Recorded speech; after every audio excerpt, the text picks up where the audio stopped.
Welcome to the Digital Analytics Power Hour.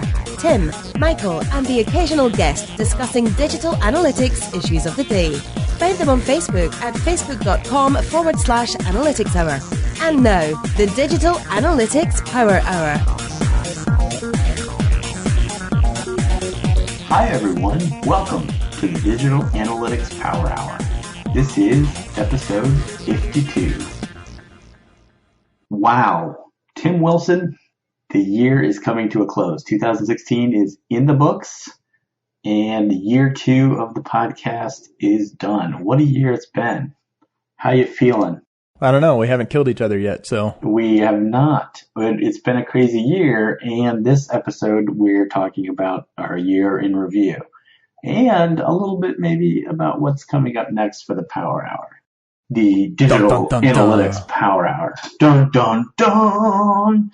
Yeah, Drama. I mean, it's been a crazy year, and I think we've covered a lot of different topics from, all the new kind of things that were happening with Google and Adobe and Domo, to attribution, to data science, to BigQuery, R, podcast measurement. I mean, the list goes on and on. But what has happened this year for you, Tim, that from an industry perspective you think is noteworthy? So for me, because I've been very, very open and public about being on this personal professional journey on the kind of R and data science front. So I don't know if I have a skewed perspective on that. My sense is it's kind of there's sort of two things happening in parallel. One, the big platforms, specifically Adobe and Google, have really started kind of upping their game when it comes to making the data accessible and providing richer ways to interact with it, and slowly starting to, phase out older platforms. So that's with Google. I mean, I think, the whole 360 suite, that was this year, right? It rolled out this year. I believe it did. So, yeah, the year's kind of compressed now because we're both old, and so things happen but I'm pretty sure it did get announced this year. Which it got announced, and a lot of stuff was just a rebranding, but to me, the Data Studio was kind of a big thing. I know Analysis Workspace has been out since last year, but I know from having talked to a lot of people and experienced major upgrades this year. Yeah, it's kind of like it was a minimum viable product, and I think you could argue whether it was how viable it was for anybody who was using ad hoc. I think the viability of Analysis Workspace was limited, and I still think there's stuff that I want to do I can't. I mean, I'm back to actually. I think I've got 3 different accounts on Idea Exchange, which is Adobe. It's not me trying to game the system. I just can't figure out how to get back in under old accounts, but I've been putting ideas in there. So that's kind of one avenue is the tools, and even sort of we're back to having the words thrown around like automated insights and, auto do these things for you. The tool is going to take away part of your work as an analyst. But then I honestly think that there is a completely almost opposite or parallel track, which is a lot more interest in the industry around the Python and R and really getting richer into the data. And I think that's where I've met a lot more people this year who are doing that, who I don't think I knew a year or 2 years ago. And that's because we're all kind of on that little journey together. I just have no idea. I'm sure it's a highly, I got a major sample bias issue going on there. Yeah, I mean, I'm probably in the same, I think you're creating sample bias for me too. That being said, I have seen R pop up in places this year that I have not, in areas where it's not been before. So that's interesting. It's possible that it's growing, and it should be growing, right? We should be equipping analysts with better tools, better capabilities, growing our skill sets. So that's good. And that brings back sort of the episode we did on, is data science the future for web analysts, right? So I don't remember exactly. I pretty much forget every episode as soon as we get done recording it. So I won't have any snappy recollections of and then you said, Tim. But I seem to remember me thinking that's not really, and maybe you thinking maybe it is. I think that's where I started. I think I've evolved. I think that's where, because it started with a question at eMetrics, and then we recorded eMetrics in San Francisco, and then we did a whole episode on it, and I was coming in and I was prepared to say data science is the future. And I have drastically backed off on that, partly from that discussion, partly because I think it's just an overall maturing that the worlds of data studio and analysis workspace, there's still going to be a space for them, and there will probably still be full-time analysts that's what they're working in, that and Excel and Tableau. I mean, I think Tableau is continuing to innovate as well, but I do think there's this other, it's not becoming a data scientist. I think that's where maybe I was a year ago, was, wow, analysts are going to have to become data scientists, or data scientists are going to swoop in and clean our clocks and we're all going to be out of jobs. And I've been now saying that I think analysts should think about becoming more data science-y. And some of that is really just getting more comfortable pulling the data with SQL or Python or R, getting into BigQuery, so. Yeah, data science isn't that hard. Well, no, actually. That's what, I guess maybe that's the other thing. I've admitted I can't become a data scientist. I just today was having an exchange trying to have somebody explain factor analysis to me, and I'm not sure I get it. So I'm struggling with the basics. I will never be a data scientist, and I am okay admitting that. And that's okay, because I get to work with data scientists who are brilliant, and I have a role to play in making them successful. So that's what I get to do around data science.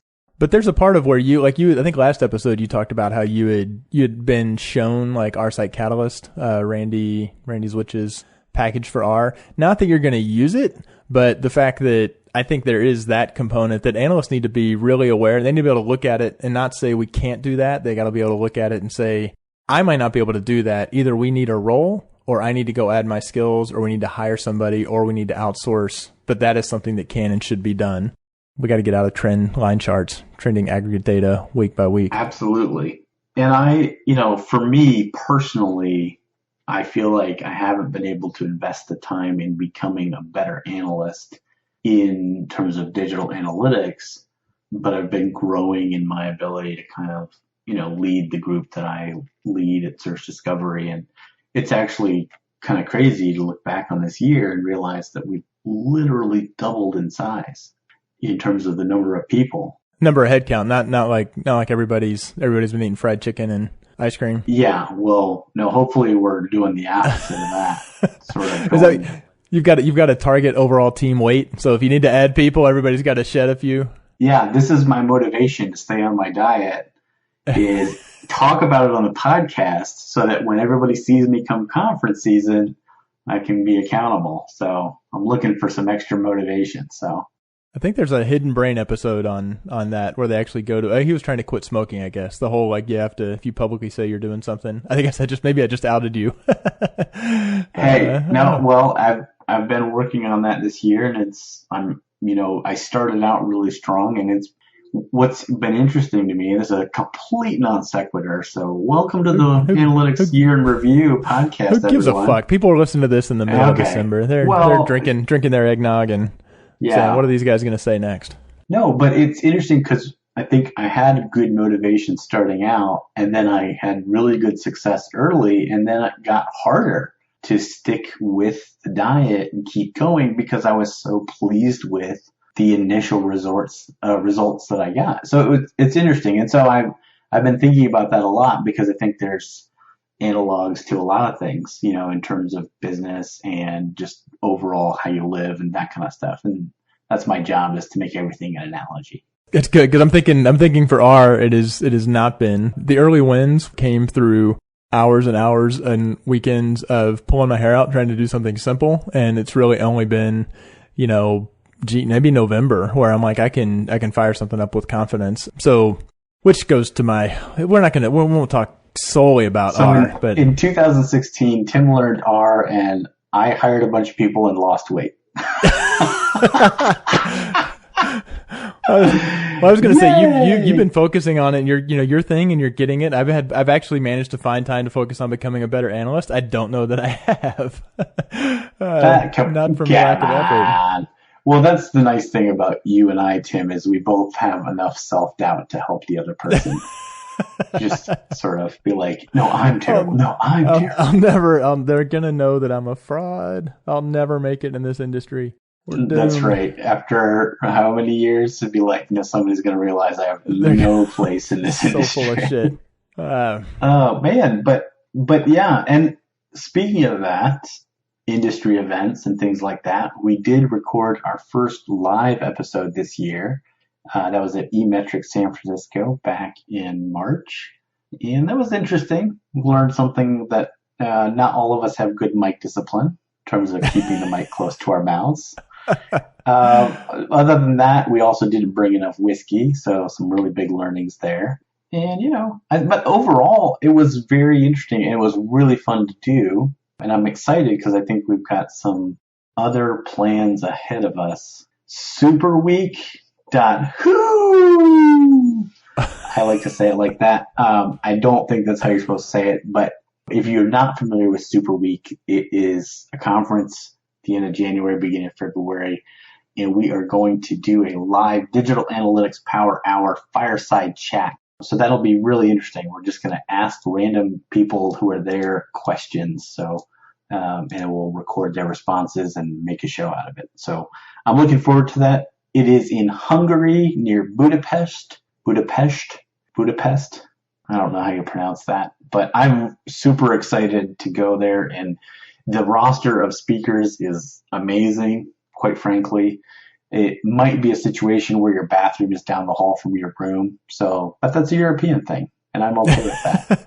Well, on the premise, I think there's some other conferences that have really been trying to experiment with the conference format, and Super Week, I think, has gotten, I've never been, but justifiably everybody who I know has gone. We'll get our obligatory Matt Gershoff reference in. He spoke last year, and I believe he is actually speaking again this year. Yes.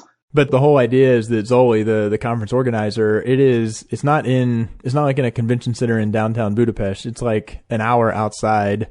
He has rented the entire facility. It is a longer conference. I think it's outside of there's a workshop that Caleb Whitmore's doing on Monday, but then the conference is basically Tuesday through Friday. And the idea is that you're kind of holed up with a bunch of other analysts. So it is like the lobby bar squared. And we didn't invent the fireside chat things. Oli was like, well, hey, if you guys want to record and the premise is kind of a lobby bar, we do these fireside chat things. So, it'll be informal. So I'm really excited about getting to go to that.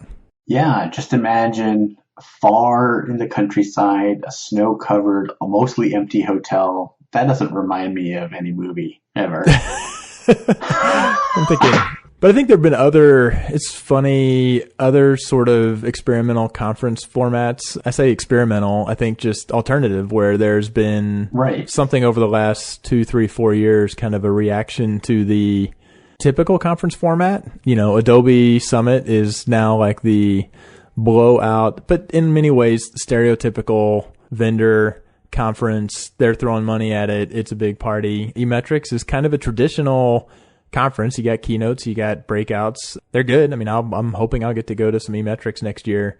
But not only Super Week, but I think the Measure Camps, which are not in the U.S.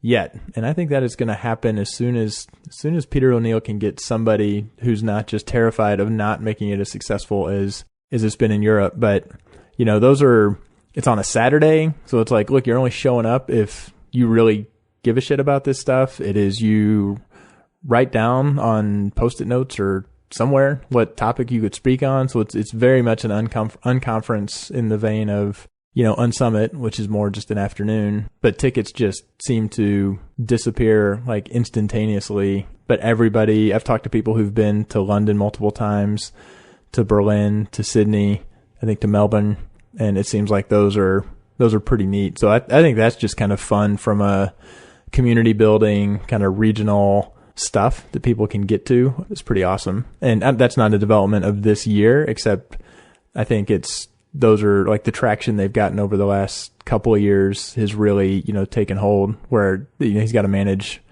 managing growth. Like, what's it become when it's one of the most popular events out there? Yeah, no, absolutely. The Measure Camp seems to be popping up and really well received everywhere. And I know there's plans to bring it to the US, and that'll be awesome. And then also the DA Hub, the Digital Analytics Hub, started up over in Germany and made its way this year to the US. I like to just call it DA Hub. But it used to be the format is what Exchange used to be, right? So they just have like a year or two hiatus. Conference. Yep. So after E&Y stopped doing the Exchange conference, the kind of the mantle passed, if you will, to the DA Hub. But yeah, so the first return, I unfortunately was not able to go this year, but heard very positive things from people who went. So that's probably another one to look for. I guess you can't really talk about the DA Hub without bringing up that Gary Angel kind of, maybe he didn't surprise people. I was on the surprised list that he's kind of jumped out of digital analytics for. But has he really? Well, I mean, you read his posts about it, and he's looking more at kind of shopper behavior, and he's saying he wants to bring those same practices. But Gary, obviously, kind of an institution. And Paco Underhill is sitting over there being like, "Bring it on, Gary." Who? No, actually, I don't. Paco Underhill, Why We Buy. Come on, that's like the definitive book on retail. Like, not a retail guy. You don't know that book? Even if you're not a retail person, I'm a digital analytics person, and I love that book. It's really good. Now I'm like worried I'm saying his name wrong, but I'm pretty sure it's Paco Underhill. You read stuff that's good for you. I just watch YouTube videos. Oh, no, wait, that's you who watches YouTube videos. Damn it. You're more well-read on the business book front. Well, I try to find, pop psychology that I can repeat. What's the latest personality profiling? Hey, Myers-Briggs making a comeback, and easy does it, pal. Tim is making jokes because I have recently changed my personality on accident, or maybe finally shown who I really am. I'm on a journey of discovery, and I'm not really prepared to talk about it yet, but maybe next year. Anyways, I don't think that's what people want to talk about anyway. I want to talk about some of the things that are my favorites from 2016 from the Digital Analytics Power Hour. Because I think this past year, we were trying to kind of take a step up in terms of both our production quality, our focus on, topics, guests that we brought onto the show, all those kinds of things. And so, I don't know if it's really showing up anywhere. Obviously, we're definitely keeping the explicit tag because traditions, damn it. But, we've had some amazing guests. I mean, we kicked off the year with Gary Angel talking about digital transformation, and now he's ending the year beginning up Digital Mortar, which is this new company. So that's really interesting to kind of see, like you already mentioned, that change. But what a way to kick off the year. I still kind of point people to that episode as, hey, if you want to get a sense for how great this podcast could be, listen to that episode.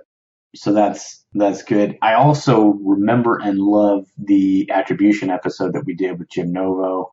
We had done an attribution episode earlier in the year, and we realized we needed to bring a real expert to the table. And so Jim came on and did a show with us, and I think it was really good.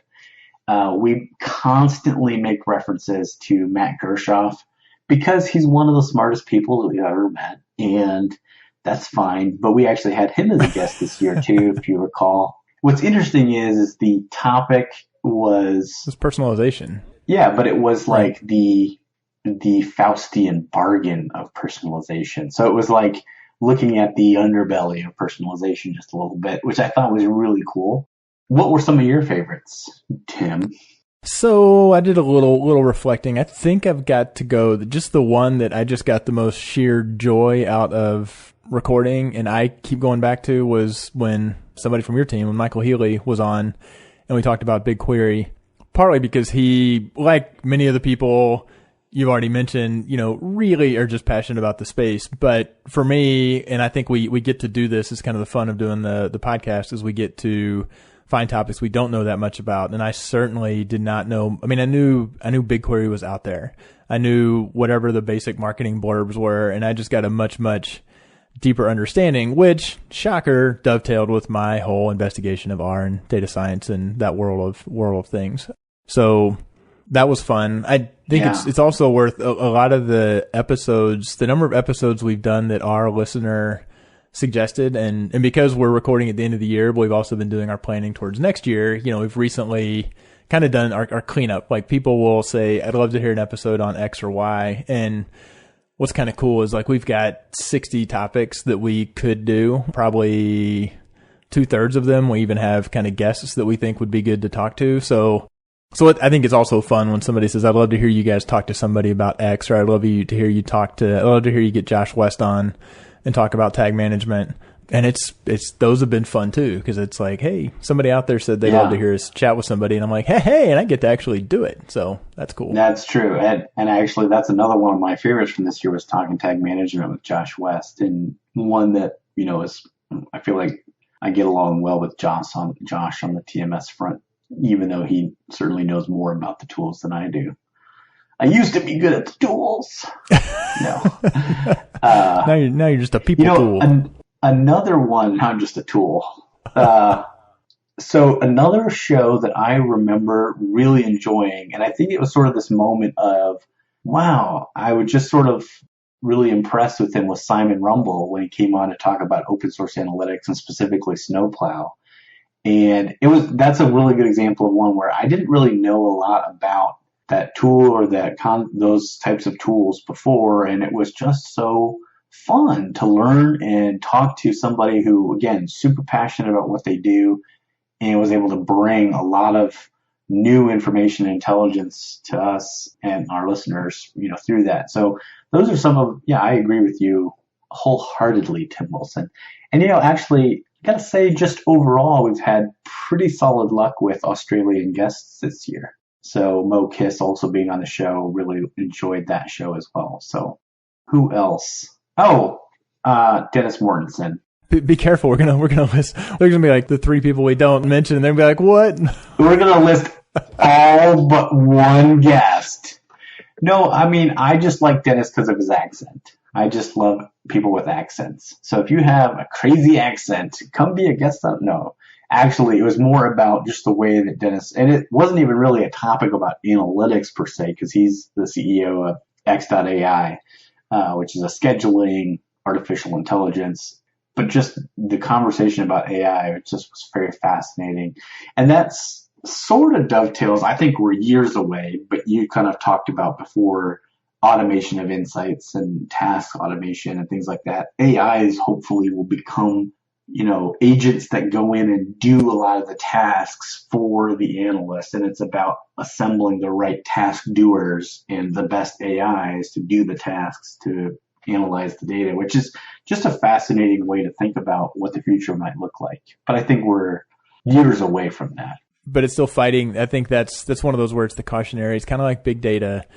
AI and machine learning, start to get thrown around so much. And I think that episode as well, I definitely went straight to then applying it to other thinking of when Adobe or Google says, we're introducing machine learning, or what is machine learning?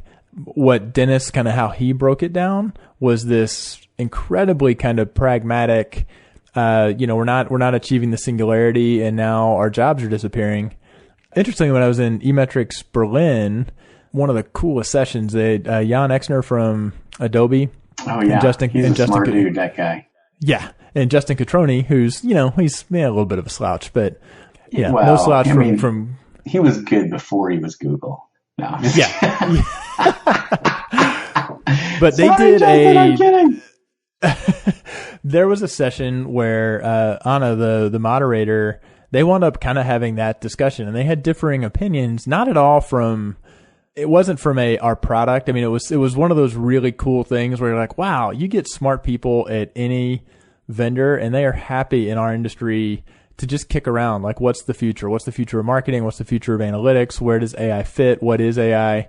And I definitely had the voice of Dennis playing in my head as I was watching them kind of, discuss and debate where things were headed. So it's exciting. That is great. And there's been guests we wanted to get on the show, but didn't. So I won't mention any names. Yeah. Is that... I was just going to tee that up and then see if you mentioned anybody. What fucking Kevin Hellstrom. Kevin Hellstrom. He is on that list. I think he might have been listed twice on two different topics. I think in the cleanup, I cut it down to one, but someday he'll return our calls. Hey, we will make it a goal for 2017. No, he's just an insightful dude. It'd be fun to have him on the show sometime. The other show, we didn't actually have a guest for this show that I really enjoyed doing, and actually gotten a lot of feedback from listeners on was around assessing job descriptions. So I thought that was interesting. And I think that's something that we have to do a lot as analysts is evaluate opportunities that come our way because there are so many out there. So anyways, that was just interesting. It seemed like that one hit a nerve and was well received by people. Yeah, which not uncommon. One of those that we headed into thinking, we'll do it. We'll see how it goes. But one, exactly. It was a fun conversation, and two, people seemed to enjoy it. We got 2 pieces of feedback on it instead of our usual, just our respective mothers. Hey, we'll take it. We will take it. The other thing probably worth mentioning this year, we obviously saw the departure of Jim Kane, our third host, earlier this year. So I don't know, I'm sort of changing to the sad music now. The maudlin. Yeah, slowly bring in the strings. So we'll both tip our Guinness in for the departed. But I know it's been fun to talk to him in the months since then, just to see how things are going with him and his company and how they're growing. And it's awesome. We wish him all the best. A tip of the hat and a wag of the, wait, no. What is that? Tip of the hat, wag. Was that the old Colbert thing? Tip of the hat, wag of the finger. But I think you only did one. I think you just do the tip of the hat, not the wag of the finger. What? Why am I asking you? You're not going to know this. I don't know. Stephen This was on Colbert? television. You said Stephen Colbert? Colbert? Yes, No. Stephen Colbert. Anyways, so, what else is on your mind from this past year? This is definitely turning into the navel gazing, but I didn't realize it was missing until I think I hit this year, and how the Measure Slack has grown and gotten back to where it's just this really neat community, which, the Web Analytics Yahoo group was in my early days in Web Analytics. It was that. There were people I never met many of them have since moved on to I don't even know where they are now. Yeah. Then Twitter for a while was kind of the same. I mean, I think you and I basically met over on Twitter when I realized you were this guy in Cleveland who had your gangsta profile with the shades and the... I was reading your blog long before that, Mulligan on Data, back in the day. Oh, blogging. Yeah, that's happened like 4 times for me this year, but I like to think this is audio blogging. So, but Twitter had gotten to where and I still, when I dip my toe back into it, it's fun and it's useful. It's just this weird thing that you're not having conversations. I guess I haven't told you this. I'm thinking I've added every guest we've had to a list that's under the Analytics Hour Twitter handle, which I've got some ideas of some kind of interesting things to do with that. I noticed that the Digital Analytics Power Hour just followed me on Twitter. So that was pretty awesome. Yeah. We're very very inconsistent as to which guests we were following. We've got our social media game on lock. That's right. But so Twitter is still, I enjoy it when I dip in. It's fun at events, but it is not at all the level of Discord that... It's all about the signal to noise ratio, Yeah. And I think in the early days, the signal was a lot higher and the noise has creeped in and, hashtags get taken over and things like that. And I think that you're right. Like, I remember the Yahoo group from when I first started in the industry, and it was just this place that was so great. And then it slowly started getting, I don't know, less useful, or, just sort of, it lost its luster a little. And maybe that's what happens. Like, communities just sort of grow up and then kind of entropy takes over. But I agree with you. The Measure Slack has been amazing to watch that grow. And just, there's 1,300, 1,500 members in it now. And yeah, the Measure channel is starting to get to me a little over. That's not one I regularly check, which I think is kind of cool. And especially because there are people who will route people to other more targeted channels. But I'm kind of wondering what happens when that grows to 5,000. And is Slack going to continue to innovate in a way that, even though we're not using a Slack team for kind of what Slack's core intended purpose is, I don't know what'll happen. Yeah, I can't tell you, but, big tip of the hat to, Lee Isensi, who's kind of spearheaded this whole Measure Slack and really kind of kept it honest over the last couple of years here. And it's become a really amazing resource to the community. So speaking of Slack, the only other window I have open right now is Slack, and Matt Gershoff is actually private messaging me right now. So, par for the course. Can't he wait till after we record this show? No, I'm just kidding. Oh, he saw me. I posted some like dipshit question about statistics, and he's like, "Oh God, Tim, you're showing yourself to be an idiot," I think is what he's thinking. But he'll clear me up later. We're going to have some intensive sessions in Budapest. Budapest. Can I join? I want to come. Can I come? So I think it's probably not going to work to not talk about Domo and Tableau and how they're setting themselves up in such a crazy way for the next year. So obviously, a couple months back, Tableau had their conference. It's a big show. It's an awesome show. Tableau's an awesome product. They've rightfully gotten their place there. But Josh James, gosh darn it, the guy is kind of an evil genius. So I'll compare and contrast because, obviously, full disclosure, Search Discovery is a Domo partner and a Tableau partner, but we do a lot of work with Domo. So we have kind of, I guess there is stuff that we do that we should say, right? So I'm not trying to say positive or negative things about either one, but I don't understand why they're trying to fight each other. Well, they're not more Domo is trying to fight Tableau. I don't look at those two and be like, I have to choose between these. And I really wonder from a marketplace perspective, are they really finding that that's the choice that people are making? Like, I have to choose Tableau or I have to choose Domo. I don't see those as competitive really in what they're both trying to go out and do. And maybe I've got it completely wrong. There is some crossover. Don't get me wrong. There is some. But it's like the difference between Hitwise and Urchin. And it's like, those aren't competitors. Well, but I think because at the level that they are selling and marketing themselves, it's interesting because Tableau was like, started out as we're a much, much better alternative to Excel. We've rethought this. We've engaged Stephen Few. Your stuff needs to not look like crap. And I feel like they played in that space for a few years.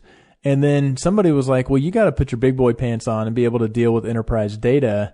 And they said, oh, you're right. And they kind of, blew up. And so I see from not being having dabbled with both, not being a partner of either one, but applauding what they're doing. Like it's when pitching to the buyers at the companies they're at, I think evil genius of Josh James is part of it. That if you say, I'm competing with you, and he's like, what are you? And that's happened in the web analytics industry as well. There are plenty of platforms that won't be named who. WebTrends was the leading analytics tool, and then Omniture came along and stole their lunch money. And Josh James did crazy, crazy stuff and made crazy statements and had his people out there saying crazy things to gain attention, to drive a conversation, drive awareness, and then they just stole all the market share. And it's impressive at the same time as it's sort of like, are they really going to be able to do it again? Because I feel like Tableau is a much stronger product than WebTrends was at the time. It's more mature, right? It's been around, and where it came from was a lot of the user experience for. I mean, I think I agree. Like you look at what you can do to visualize and explore the data. I think Domo's been down we've got to create a gazillion connectors. We've got to have the story of hooking all this data in. And from the last time I looked at it, it's still pretty crude it's kind of Data Studio-ish when you say, I want to actually, build something that's a rich visualization and I truly want to explore it. Conceptually, sure. You got two tables of data with a common key. You can join them and do stuff with them on the fly in a somewhat unique alternative to a data warehouse.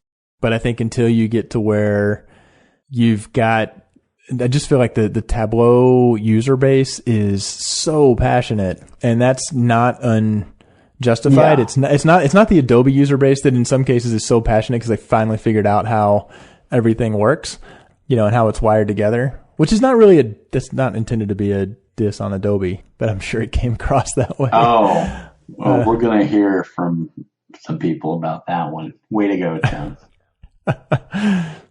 So I don't know. I think Tableau. Go ahead. Yeah, it's interesting, and I think so like from a pure marketing savvy perspective, it's probably the right play, right? Well, go to where all the people are. All right. Well, they're all at the Tableau conference. All right, let's go there too. But I do wonder how the rank and file or the people who really love Tableau, how do they perceive that? Is it sort of like, well, we'll check them out, or is it like, ugh, I don't want to be associated with this company? So I'm curious to see how that will play out. And I think the next year will show us. That being said, there's a lot. I mean, I'm pretty open with the fact that we do quite a bit with Domo, and we see really cool things happening with companies using it to operationalize data. And in ways that it's a little easier to do that with some of the ways that Domo works than with some of the ways that Tableau works. But I think Tableau gives you a little more raw power for the individual analyst to kind of manage the interface, and how things look, whereas Domo's a little more buttoned up in that regard. But it's interesting that Domo doesn't position them as, they don't even really think about that they're competing with Adobe or Google because they're an enterprise thing.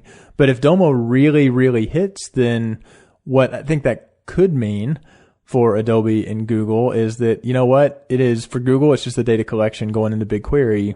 And then from there on out, it's Domo. And for Adobe, it's just the data feed. Adobe's data warehouse capability is really kind of stuck in Adobe Premium, right? Formerly Visual Sciences. Right. Well, not to be confused with what they call data warehouse, which is just a way to configure reports that is not really a data warehouse, but yeah. Yeah. So BigQuery, I'd say, is further along in terms of just being better understood. Adobe Analytics Premium is just sort of arcane in that a few people know how to use it. It's really powerful, but you got to be one of those people. Yep. And I don't know to what extent they'll ever get past that, just because it's a pretty expensive product. And so it's kind of like, well, maybe we just use Redshift, and try to do the same things. Right. Or BigQuery. Right. So in that respect, I think Google is in a little bit better spot. And Google this year launching the 360 measurement suite. It's not a marketing cloud. It's a measurement suite, is what I was told to say. Yeah. But everybody and their brother has a marketing cloud now, right? Oracle, Salesforce, Adobe, and sort of Google. I don't see Google, because Google is so entrenched in paid search and analytics in service of that, right? I mean, even though they've got the measurement studio, it is still focused around the data and what you can do with it. So there's going to continue to be that. Fair. Adobe's got the broader play of, they've got, a CMS, they've got, marketing automation, they've got campaign management. So, right. And that's where the crossover with Oracle and Salesforce is a little more competitive, right? So, right. Oracle has their Commerce Cloud and those kinds of things. I think Salesforce has bought like 45 companies this year. I can't remember all of them.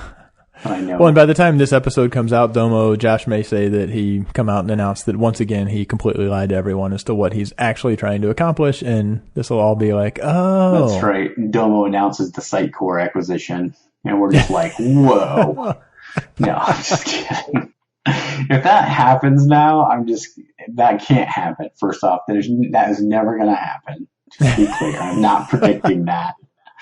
I made that up. If it does happen, though, I need to be paid more.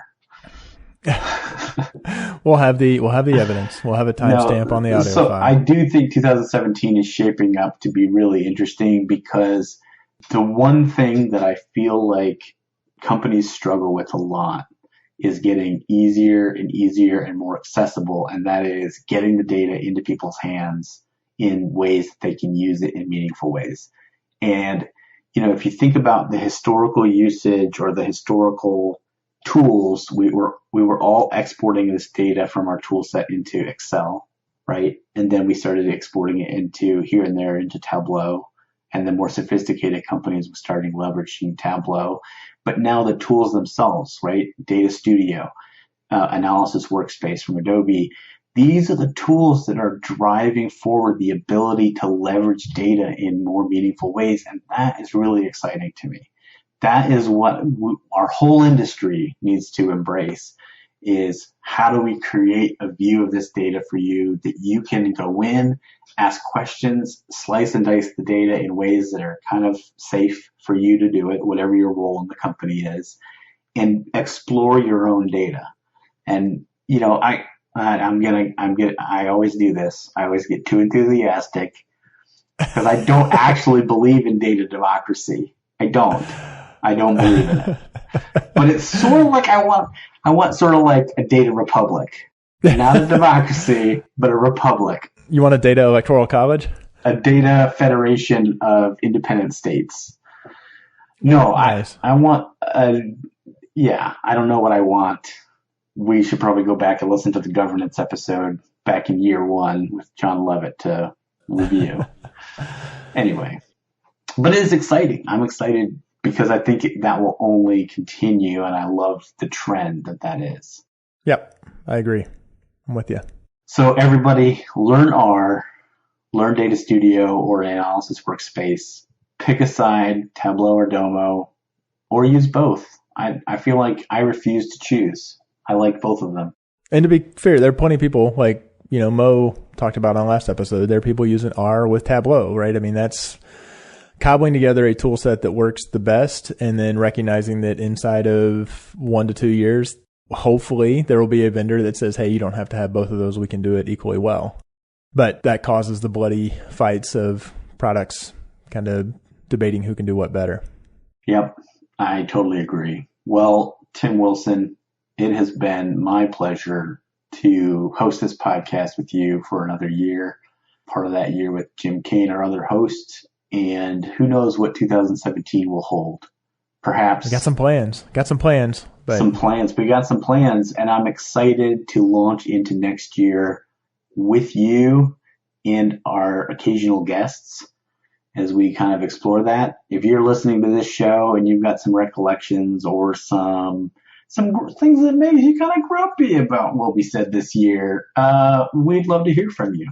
And the way that you can talk to us is you can talk to us through Facebook or the Measure Slack, or even though we're down on Twitter lately, you can still talk to us via Twitter. But, you know, at the end of the day, the best way for you to get us to pay attention is to review us on iTunes. No, not really. But if you did want to rate us on iTunes, we occasionally remember to go and actually check iTunes. So yeah, well, no, but we do appreciate it if you wanted to rate us there. That's always appreciated. And since it's the end of the year, then we, we're shilling like crazy, just shilling. Anyways, we usually do a section on the show called The Last Call. I forgot to think of one, but Tim has one. So Tim, what's your last call for 2016? I wouldn't say it's all that great, except that it ties in that some of this reflecting on the Digital Analytics Power Hour. So I've found, as I have been trying to learn new things around analytics, that has kind of filled up my brain, and I have therefore needed to relax in various intellectual ways my mind. And to credit to, it was you and Jim Kane, and it was right back at the beginning of when we were recording it all. Somewhere John Scalzi came up, who's an Ohio-based guy, a writer. I'd never heard of him. I looked on my Kindle app and realized I've now read 6 of his books, which he's written many, and he's written nonfiction. I think you guys had me start with Red Shirts, and then I went, which was kind of wacky and funny, and then I read, it's actually headed me down other paths, so it's kind of an endorsement, because I read Old Man's War, and then that wound up, I wound up reading The Forever War by Joe Haldeman, which was written back like in the 70s, which it's shocking how much it does. And Scalzi kind of acknowledges, like, he'd never heard of Forever War. And he's like, yeah, I'm glad I didn't read that before, because I in many ways feel like I ripped that off. But then I wound up reading, I was just looking through like whatever was free or cheap on Amazon, and read little Philip K. Dick, Do Androids Dream of Electric Sheep? Which then I was like, oh, look, Scalzi's got a book that is what's it called? The Android's Dream. He's got which is one of the funnier kind of Douglas Adams like. So that's just kind of a last call of finding something outside of analytics. Although because it's kind of futurist, I used to be a big sci-fi guy when I was a kid. Kind of to credit to you and Jim, I've gotten a little bit back into it, and it's been it's been fun, and it's been fun because my mind can't help but jump back over to our industry and some of the things that are happening is reading some of those books that are sort of trying to imagine the future, dystopian or not. I like our dystopian analytics future. Wait, no. I would like to say that in some way you shaped my life this year. No, I'm just kidding. I would actually, I mean, the stuff you've done with R this year, I've been super impressed with, and really, it's actually made me excited to try to learn more in the space of data science specifically. Not as a practitioner, just as somebody who has snappy things to say about it, but still, baby steps. I at least want to know how to talk about it. There's a good Coursera specialization about sort of an executive level data science course, so I'll probably start taking that next year. All right. Well, here we are. We finished 2016. Thank you so much for listening. As you think about being an analyst and a digital analytics practitioner in 2017, just never stop analyzing.